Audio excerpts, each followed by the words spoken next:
1971 का साल पूरा भारतीय उपमहाद्वीप युद्ध के धुएं में घिरा हुआ था। भारत और पाकिस्तान की सेनाएं आमने सामने थीं। आसमान में लड़ाकू विमान गरज रहे थे, जमीन पर तोपें आग उगल रही थी और समुद्र में जहाज टकराव के लिए तैयार थे। बांग्लादेश की आजादी की लड़ाई अपने चरम पर थी और भारतीय वायुसेना पूरे दमखम से दुश्मन के ठिकानों पर कहर बरपा रही थी। इन्हीं वायु योद्धाओं में से 3 नाम थे: wing commander Dilip Parulkar, squadron leader MS. Grewal और फ्लाइट लेफ्टिनेंट हरीश सिंह जी। तीनों भारतीय वायुसेना के होनहार और बहादुर अफसर थे, जिनकी किस्मत उन्हें 1771 की लड़ाई में पाकिस्तान के कब्जे तक ले गई। पर कहानी वहीं खत्म नहीं होती। असली कहानी तो वहीं से शुरू होती है। जब मौत की सजा की तलवार सिर पर लटक रही हो, जब दीवारों के पार दुश्मन खड़ा हो और जब सरहद मीलों दूर हो, ऐसे में भागने की योजना कोई नहीं बनाता। लेकिन ये तीनों अफसर कुछ और ही मिट्टी के बने थे। कैसे हुई गिरफ्तारी? 6 दिसंबर 1971 फ्लाइट लेफ्टिनेंट हरीश सिंह जी का गिनैट फाइटर प्लेन पाकिस्तान की सीमा के पास एक ऑपरेशन में शामिल था। तभी उनका विमान तकनीकी खराबी के चलते नियंत्रण खो बैठा और उन्हें इमरजेंसी लैंडिंग करनी पड़ी। लैंडिंग तो हुई, लेकिन इलाके में पहले से तैनात पाकिस्तानी फौज ने उन्हें गिरफ्तार कर लिया। उधर विंग कमांडर परुलकर और स्क्वाड्रन लीडर ग्रेवाल भी अलग-अलग मिशनों पर थे। पाकिस्तान की वायुसेना से मुकाबले के दौरान उनके फाइटर जेट्स दुश्मन की मिसाइलों का शिकार बने और उन्हें भी पकड़ लिया गया। इन तीनों को वॉर प्रिजनर्स घोषित करके लाहौर और फिर रावलपिंडी की जेलों में रखा गया। जेलें वैसी नहीं थीं जैसी आमतौर पर फिल्मी दुनिया में दिखाई जाती है। ये अंधेरी, सड़ी हुई, गंदी और अमानवीय जेलें थीं, जहां भारतीय सैनिकों को रोज मानसिक और शारीरिक यातनाएं दी जाती थीं। न सही खाना, न पीने का साफ पानी, न हवा, न सूरज की रोशनी। इन जेलों में हर दिन एक युद्ध से कम नहीं था। विंग कमांडर दिलीप परुलकर की पहचान भारतीय वायुसेना में एक शांत लेकिन निर्णायक अफसर के तौर पर थी। पाकिस्तान की जेल में भी उन्होंने बाकी कैदियों का हौसला बनाए रखा। वो रोज अपने साथियों को कहते, एक दिन हम यहां से निकलेंगे और दुश्मन को दिखाएंगे कि हिंदुस्तानी सरेंडर नहीं करते, सिर्फ रणनीति बनाते हैं। धीरे धीरे उनके शब्द बाकी कैदियों के दिल में उम्मीद की लौ जलाने लगे। खासकर एम.एस. ग्रेवाल और हरीश सिंह जी के मन में तो यही बात बैठ गई। अब हमें सिर्फ जिंदा रहना नहीं है, बल्कि आजाद होकर वापस जाना है। एक खुफिया योजना जन्म लेती है। तीनों ने मिलकर एक असंभव सी योजना बनाई। पाकिस्तान की सेना, पुलिस और आईएसआई जैसी खतरनाक एजेंसियों की नजर से बचकर भागना आसान नहीं था, पर उन्होंने न ठान ली थी जेल से भाग निकलने की। सबसे पहले उन्होंने जेल का नक्शा याद करना शुरू किया। कब पहरेदार आता है, कितने गार्ड होते हैं, कौन सी दीवार सबसे कम ऊंची है, किस समय सबसे कम निगरानी होती है, किस जेलकर्मी को रिश्वत दी जा सकती है। हफ्तों की मेहनत के बाद उन्हें एक मौका नजर आया। जेल के पिछले हिस्से में एक कूड़ा फेंकने का ढांचा था, जहां से अगर सीढ़ी का इंतजाम हो जाए तो दीवार फांदी जा सकती है। पर एक बड़ी दिक्कत थी, कपड़े। अगर वे जेल की वर्दी में भागते तो हर कोई पहचान लेता। उन्हें सिविल कपड़ों की जरूरत थी, पाकिस्तानी नागरिक जैसे दिखने के लिए। यहां काम आई उनकी जासूसी जैसी सोच। हरीश सिंह जी ने एक पाकिस्तानी सफाई कर्मी से दोस्ती कर ली। उसे धीरे धीरे मनाने और भरोसे में लेने के बाद उससे एक जोड़ी सिविल कपड़े मंगवा लिए। यही नहीं, जेल में बंद एक अफगानी कैदी ने भी उनके लिए बाहर की जमीन की जानकारी दी कि कहां नदी है, किस तरफ बॉर्डर है और कहां पाकिस्तानी पुलिस की चौकी होती है। तीनों अब पूरी तरह तैयार थे। बारिश हो रही थी और बिजली कड़क रही थी। उसी शोर में छिपकर तीनों ने अपनी योजना को अंजाम दिया। एक ने पहरेदार को बातों में उलझाया, दूसरे ने सीढ़ी को सही जगह रखा और तीसरे ने दीवार के उस पार निगरानी की। धीरे धीरे तीनों दीवार फांदकर जेल से बाहर निकल गए। पर बाहर निकलना मंजिल नहीं था। असली जंग अब शुरू हुई थी। पाकिस्तान की सरहदों के भीतर मीलों पैदल चलना, पहचान छुपाते हुए गांवों से गुजरना और बार बार पकड़ लिए जाने का खतरा। जिस रात जेल की दीवारों को फांदकर 3 भारतीय वायुसेना अफसर बाहर निकले, वो सिर्फ एक भागने की कोशिश नहीं थी, वो एक इतिहास रचने की शुरुआत थी। पर अब उनका मुकाबला था उस दुश्मन से जो आंखों से नहीं दिखाई देता। डर, भूख, थकान और शक। पाकिस्तान की सरहद के भीतर होना यानी मौत के साए में चलना। दीवार फांदने के बाद तीनों एक संकरी सी गली में उतरे, जहां सिर्फ अंधेरा था और उनके दिलों की धड़कनों की आवाज। उन्होंने तय किया कि सबसे पहले शहर से बाहर निकलना होगा। जेल रावलपिंडी के पास थी और यह पाकिस्तान का एक बड़ा सैन्य क्षेत्र था। यहां किसी भी वक्त पुलिस गश्त या सेना की नजर पड़ सकती थी। परुलकर ने तय किया, हम अलग अलग नहीं जाएंगे, साथ चलेंगे। अगर मरेंगे तो भी साथ, और बचेंगे तो भी। उनके पास कोई नक्शा नहीं था, लेकिन अफगान कैदी से मिली जानकारी के आधार पर उन्हें अंदाजा था कि भारत की ओर बढ़ने के लिए उन्हें पश्चिम की ओर से दक्षिण तक जाना होगा, कच्ची सड़कों से होते हुए, जंगलों से गुजरते हुए। दिन में छुपना, रात में चलना, तीनों ने ये रणनीति अपनाई। दिन में किसी झाड़ी, खंडहर या खेतों में छुपना और रात में लंबा पैदल सफर तय करना। उनके पास न खाने को कुछ था, न पीने को। किसी गांव में दिख जाना मतलब शक, और शक का मतलब गिरफ्तारी। हर रात की शुरुआत होती थी एक डर के साथ, कहीं कोई देख न ले। और हर सुबह होती थी एक सवाल के साथ, आज कहां छुपा जाए। उनका पहला लक्ष्य था पाकिस्तान के पंजाब इलाके को पार करना, क्योंकि यहां सबसे ज्यादा चौकसी थी। यहां की भाषा, बोली और रहन सहन में वे घुल मिल नहीं सकते थे। उन्हें जल्द ही सीमावर्ती इलाकों की ओर बढ़ना था। गांव में पहली बड़ी चुनौती, तीसरी रात को हरीश सिंह जी की तबीयत अचानक खराब हो गई। भूख, थकावट और डिहाइड्रेशन की वजह से वे बेहोश हो गए। मजबूरी में परुलकर और ग्रेवाल उन्हें पास के एक छोटे गांव के बाहर एक खेत में ले गए। अब फैसला करना था, क्या किसी से मदद मांगी जाए। यहीं सामने आया कहानी का वो मोड़ जो उनके भाग्य को बदल सकता था।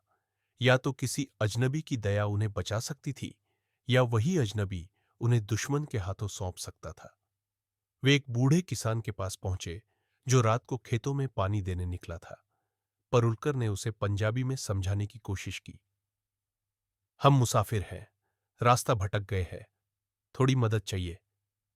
किसान कुछ देर देखता रहा, फिर बोला, तुम्हारी चाल ढाल पाकिस्तानी नहीं लगती, कौन हो तुम। परुलकर ने तुरंत बहाना बनाया, हम अफगानी हैं, मजदूरी के लिए आए थे, अब वापसी कर रहे हैं। किसान ने शायद उनकी आंखों में सच्चाई देख ली, या फिर कोई और वजह थी, लेकिन उसने उन्हें रोटी दी, पानी दिया और एक छप्पर में रात बिताने दी। सुबह जब तीनों रवाना हो रहे थे, किसान ने धीरे से कहा, इस रास्ते मत जाना, 2 कोस पर पुलिस की चौकी है। इतना कहकर वह चला गया और पीछे छोड़ गया एक उम्मीद की किरण। जब वे एक नहर के किनारे किनारे चल रहे थे, तभी उन्हें दूर एक झंडा दिखा, पाकिस्तानी सेना की पोस्ट। खतरा बढ़ चुका था। एक गलती उन्हें दोबारा जेल में पहुंचा सकती थी, या फिर इस बार सीधे गोली का शिकार बना सकती थी। तीनों ने तय किया, अब से चलने की रफ्तार धीमी रखी जाएगी, लेकिन बेहद सतर्कता से। उनकी चाल अब वैसी थी जैसे कोई शिकारी शिकार के पीछे चलता है, झुककर, चुपचाप और हर पत्ते की आवाज पर ध्यान देते हुए। हर रात एक नई परीक्षा रातें काली होती जा रही थी। आसमान बादलों से भरा था, जिससे सितारे नहीं दिखते थे, ना ही दिशा तय हो पा रही थी। एक बार तो वे भटक कर एक बस्ती के बीच में पहुंच गए। तभी अचानक एक कुत्ता भौंकने लगा। लोग उठ गए।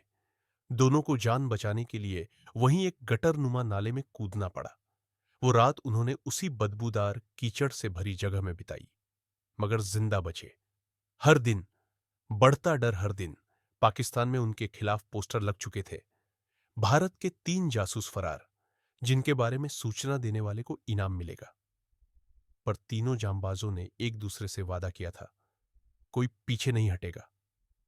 शाम उन्हें दूर से आता एक ट्रक दिखा, जो शायद सीमावर्ती इलाके की ओर जा रहा था। परुलकर ने सोचा, क्यों ना ड्राइवर से लिफ्ट मांगी जाए। वे सड़क किनारे खड़े हो गए और जैसे ही ट्रक पास आया, हाथ दिखाया। ड्राइवर रुका, लेकिन शक भरी निगाह से देखा। कौन हो तुम लोग? कहाँ जाना है? हरीश सिंह जी ने हिम्मत करके कहा।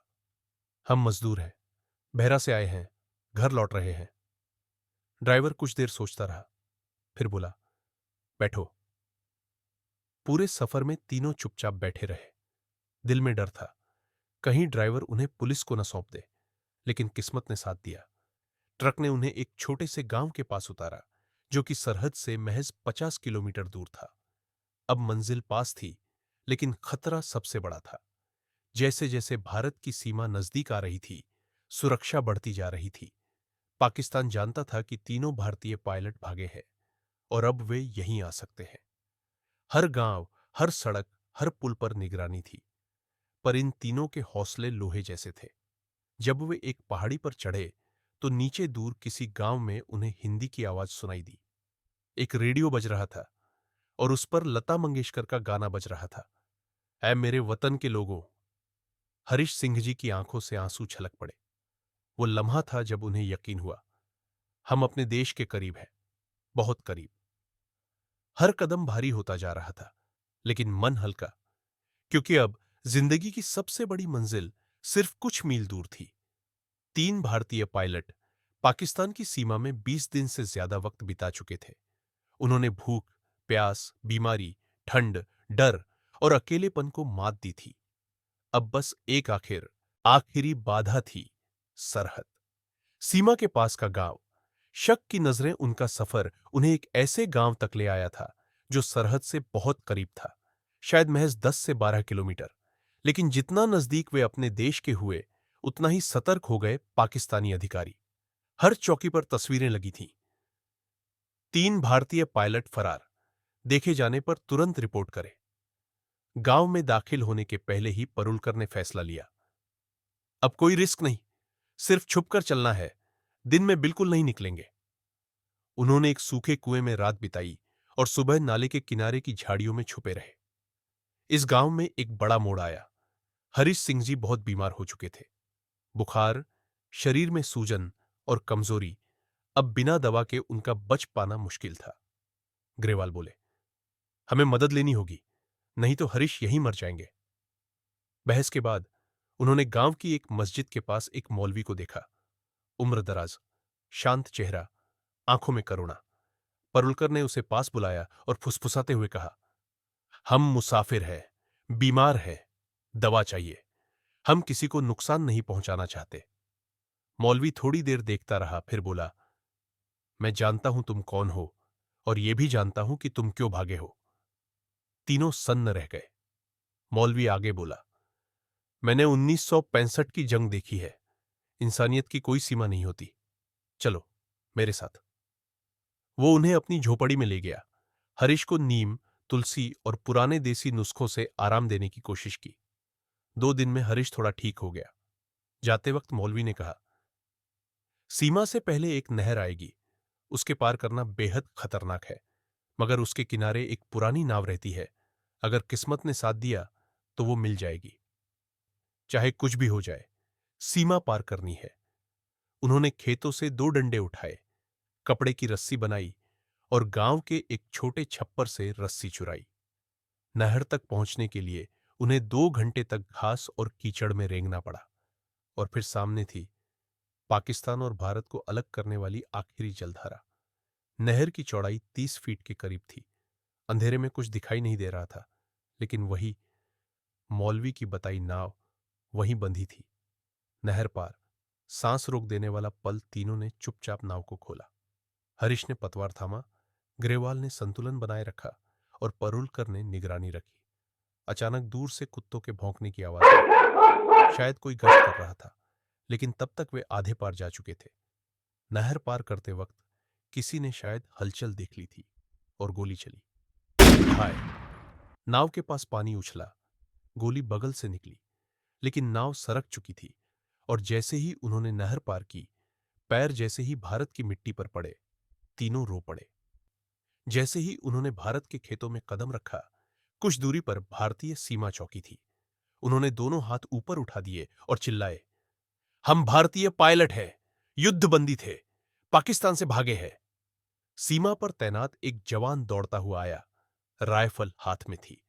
पर उनकी हालत देखकर उसने तुरंत पहचान लिया, ये दुश्मन नहीं, अपने हैं। सर, आप लोग सच में, आप लोग जिंदा हैं। वो आवाज मानो पूरी भारत मां की गोद से आ रही थी। जवान ने तुरंत उन्हें अंदर लाया, कंबल दिया, पानी पिलाया और सिग्नल भेजा। 3 भारतीय अफसर सुरक्षित लौट आए हैं। अगले दिन तीनों को भारतीय सेना के हेडक्वार्टर लाया गया। अफसरों ने उन्हें गले लगाया। उनकी आंखों में आंसू थे। आपने जो किया वो असंभव था। पर परुलकर बोले, हमने सिर्फ वही किया जो एक भारतीय सैनिक को करना चाहिए।